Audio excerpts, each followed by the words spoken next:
आगे बढ़ेंगे, बात करेंगे बिलासपुर की, जहां से इस वक्त की सबसे बड़ी खबर मिल रही है। दुष्कर्म पीड़िता को अबॉर्शन की अनुमति दे दी गई है। कोर्ट ने मेडिकल रिपोर्ट के आधार पर यह अनुमति दे दी है।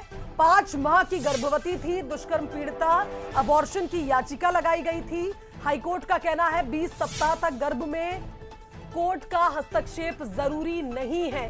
कोर्ट ने 1 पेज की मेडिकल रिपोर्ट पर फटकार लगाई। मेडिकल बोर्ड को कोर्ट ने फटकार लगाई है और बता दें कि आज ही विस्तृत रिपोर्ट देने के निर्देश भी हुए हैं। दुष्कर्म पीड़िता को अबॉर्शन की अनुमति हाईकोर्ट की तरफ से दे दी गई है। दुष्कर्म पीड़िता जो कि 5 महीने की गर्भवती थी, याचिका लगाई गई थी अबॉर्शन के लिए, जिस पर फैसला बिलासपुर हाईकोर्ट ने सुना दिया है।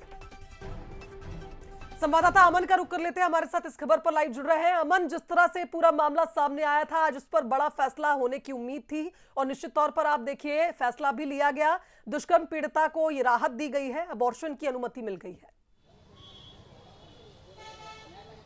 निश्चित तौर पर हाई कोर्ट का बहुत बड़ा फैसला, और ख़ास बात यह है कि ये जो फैसला है ये विंटर वैकेशन के दौरान आया, यानी कि अभी जो ठंड का समय है उसमें जो हाई कोर्ट की छुट्टी चल रही है उस दौरान जो है हाई कोर्ट ने इसे बड़ा मामला मानते हुए इस पर फैसला सुनाया। 23 तारीख को जो युवती है दुष्कर्म की पीड़िता, उसने हाई कोर्ट में ये याचिका लगाई थी कि उसे अबॉर्शन कराने दिया जाए, जिसके बाद जो है हाई कोर्ट ने इस संबंध में जिला प्रशासन और मेडिकल बोर्ड को ये निर्देश दिए थे कि उसकी जाँच की जाए और उसकी जो मेडिकल स्थिति है उसके आधार पर कोर्ट ये फैसला सुनाएगी। जिसके बाद आज सुनवाई हुई, जहां सबसे पहले तो प्रशासन की ओर से जो मेडिकल रिपोर्ट सबमिट की गई वो 1 पन्ने की थी, जिस पर कोर्ट ने प्रशासन को फटकार भी लगाई और जल्दी से जल्दी जो है तत्काल उसकी विस्तृत जानकारी मांगी। जिसके चंद घंटों के बाद जो है फिर से कोर्ट खुला और कोर्ट में जो है विस्तृत जानकारी दी गई और विस्तृत जानकारी में ये बात सामने आई है कि जो युवती है उसकी जान पर कोई खतरा नहीं है अबॉर्शन से, जिसको देखते हुए हाई कोर्ट ने अब अनुमति दे दी है कि अब युवती अबॉर्शन करा सकती है। इसके साथ ही हाई कोर्ट ने एक टिप्पणी भी की है कि 20 सप्ताह का जो गर्भ है उस वहां तक की जो सीमा है